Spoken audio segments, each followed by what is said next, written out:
about to drop into Eureka Valley, and the Joshua trees are all full of seeds, every one of them. Amazing.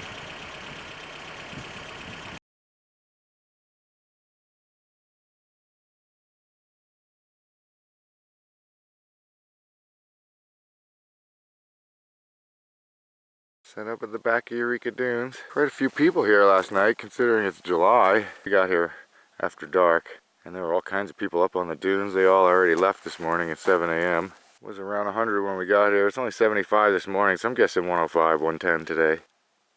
So quiet and so beautiful. The mountains are really loud right now between all those raging waterfalls and the wind. All right, let's take a hike.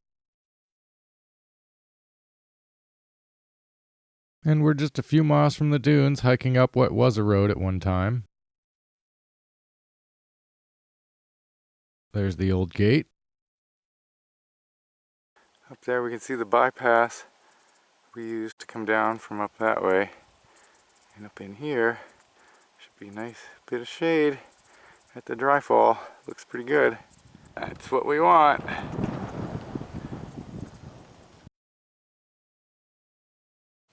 Oh, pretty cool. Here's the dry fall. Tiny little canyon. It's a nice shade. Much cooler in here. We were right down there, but it wasn't too difficult to get up this. It's hard to get a good exposure here, but it's a nice shade in here. Long time before the sun gets to here. I think I'm gonna try and climb up this. It doesn't look too bad. And there's actually a road there, and I can slide down some dirt over there if it's too difficult to get back down this. We're just in this tiny slot. And when we were coming up, half an hour ago, it was 95 degrees out there. It is 89 up in here. And we got a nice little breeze.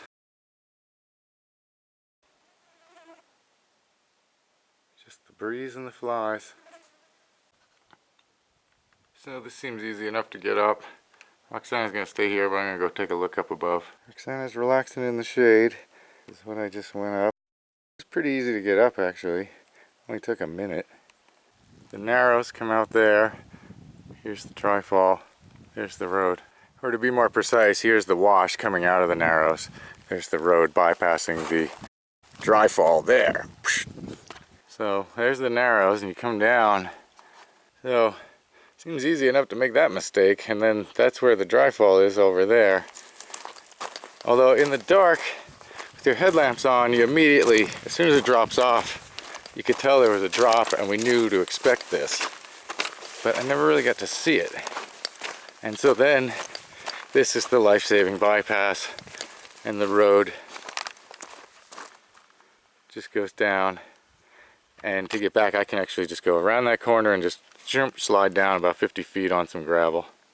So on our hike, we started way that way, went way up, way across, and came down this. And by the time we got to here, it was dark. And so we got a very good sense of it with our flashlights, but I couldn't really get much video at all. And I never got to actually see it. I could only see what was right next to us. You could tell it was narrow. This is pretty cool.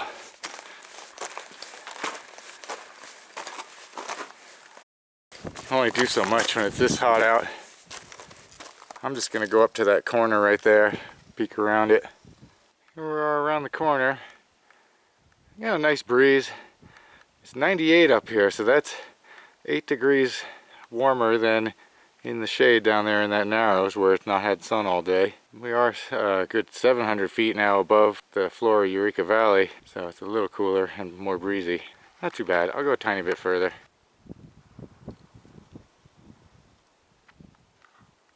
There's a little steep coming up from there.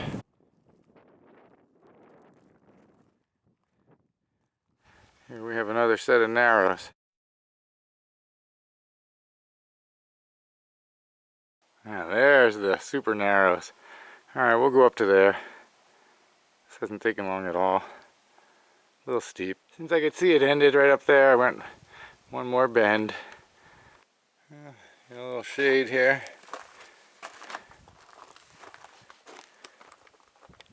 I'm almost to the end of the Narrows. I'll probably just go up there. Yeah, so there's the beginning of the mines up there. The road coming down from there is very steep and it just comes into here. It is about 100 degrees, but it's nice. There's a breeze. You know, I'm used to it. This is fine.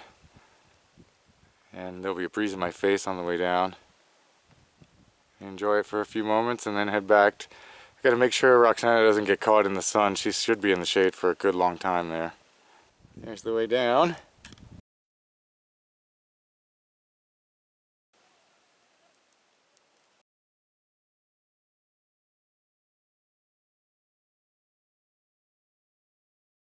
So beautiful.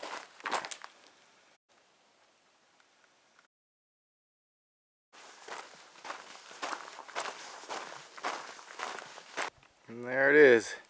And we were here in November and it was just too dark. We couldn't see much. This is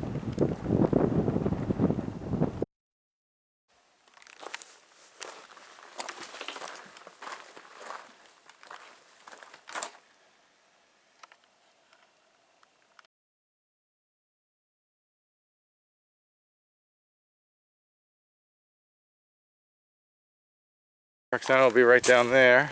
Yeah, Roxana's worn out from all the stuff we've been doing. She's sitting down there. You can't even see her. It's like straight down below. She said she's losing her shade. So I'm gonna hurry up and go down the safer way this way.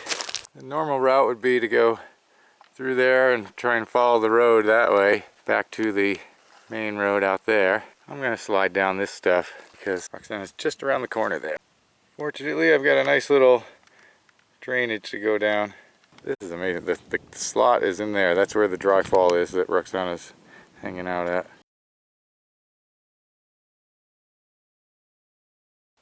I wouldn't want to go up it. If I had two people, maybe go one at a time because there's a lot of loose rocks, but really pretty easy to come down. And now Roxana's just over there. I'm gonna get her. I did max out at 103 out there.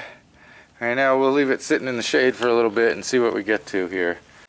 93, it's a good 10 degrees cooler up here in this little shady side canyon. The key is that this section stays in the shade all day and that this is the mouth of the canyon. If it was a longer, tighter canyon, it probably gets even hotter in the back. So that little side hike took me about an hour there and back. And the sun is coming for us. It's almost 2 o'clock now. We've been here for a long time. Took us about an hour to get up here. Probably take 40 minutes to get back.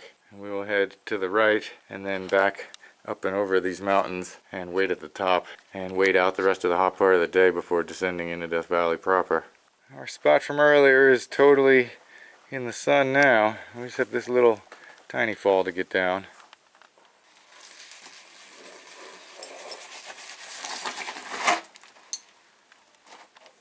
What do you think?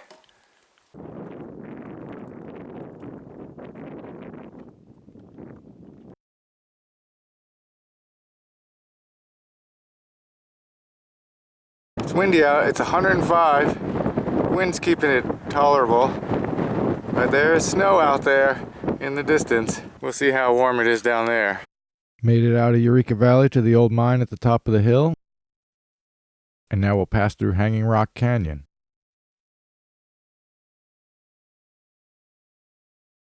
5 p.m. we've been hanging out up here on the pass above Crankshaft Crossing for a while now. 3 p.m. it was 108 in Eureka Valley on the valley floor. As soon as we got up here it was 99 and it's been dropping ever since. It's down to about 93 now, nice breeze. Good way to wait out the hottest part of the day before we drive the long dirt road down to Mesquite Springs.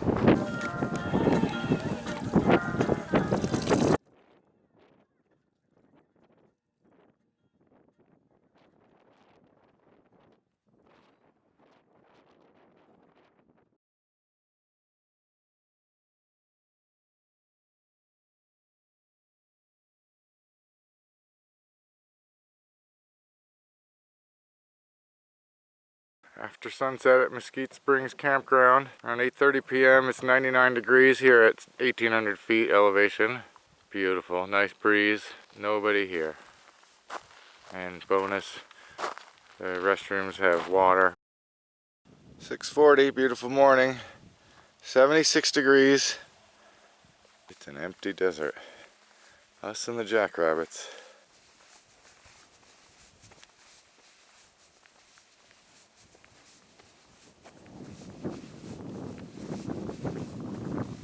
We're approaching sea level. Heard one car in the distance last night, but haven't seen anybody since yesterday morning. But here comes Central Death Valley and a couple of hours of civilization. 10:30 a.m. Very nice. Got some AC. Said hello to the Rangers. And we'll get some cold drinks and head to Stovepipe Wells. In the misters at the Oasis, Furnace Creek Ranch. What a real oasis this is. Right along the highway at sea level. Just taking a quick look at the Devil's Cornfield. Only about 1:10 here at noon. We're just going to enjoy the heat for a few minutes. It's windy, so it's very nice. Mesquite sand dunes out there.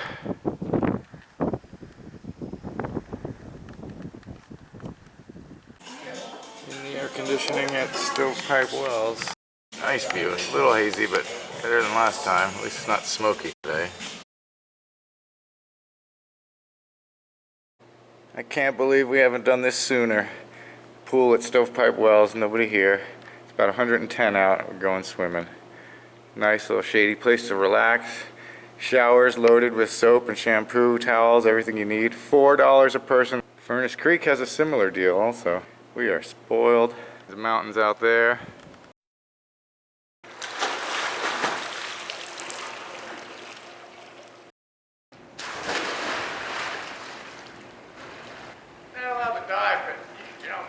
Highly recommend the pool at Stovepipe Wells, but we can't stay here forever.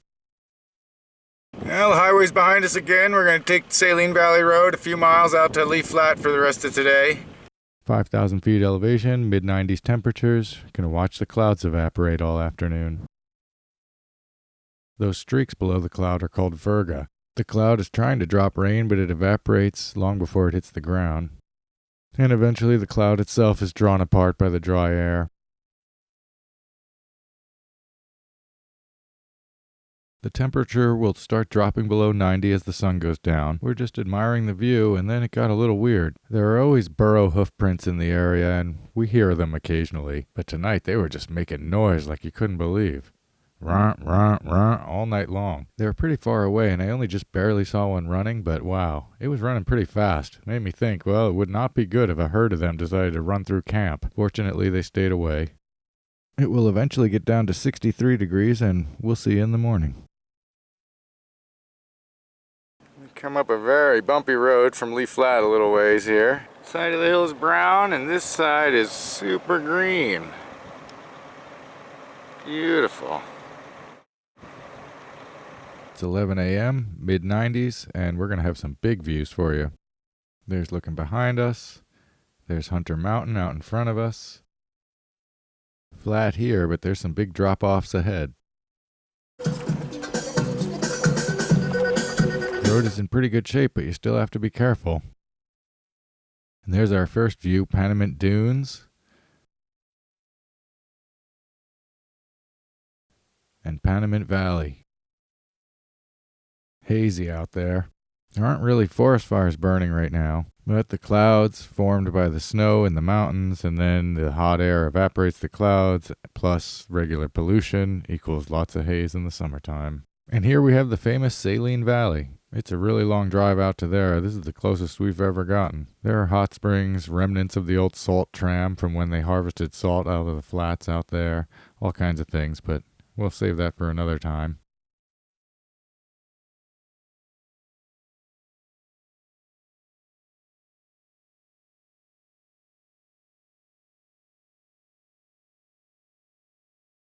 We got to get up that hill and down 20 miles of dirt road back to the highway. We'll get one last view of Panamint Valley out there.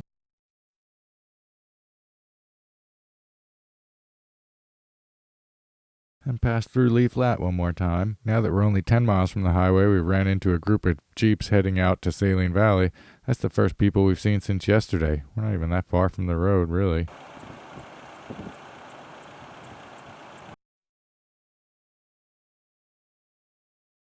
All right, back on the pavement in the Owens Valley, and we got one more stop to make. It's going to be a good one. Nice little pond to have lunch at, but we are slightly lost. All right, we'll figure it out in a second here.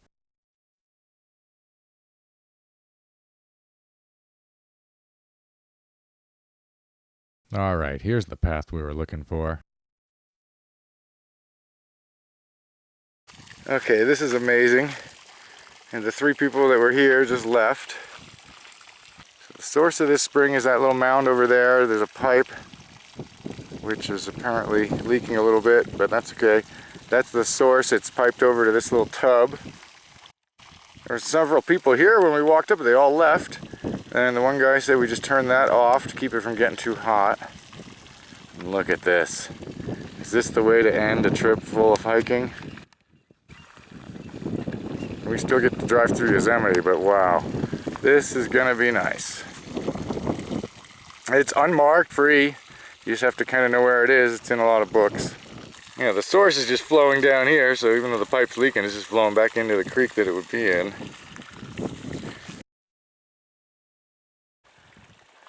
A little bit of algae, but wow, is this nice, perfect temperature.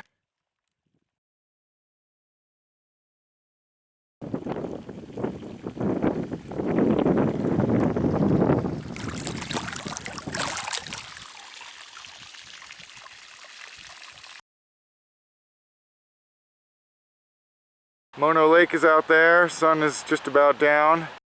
That's the Tioga Road. We're going up it and over through Yosemite and home. Maybe we can make it to Tuolumne Meadows before it gets dark. Just barely made it, and look at that. All right, that's it for this one. Thanks for coming with us.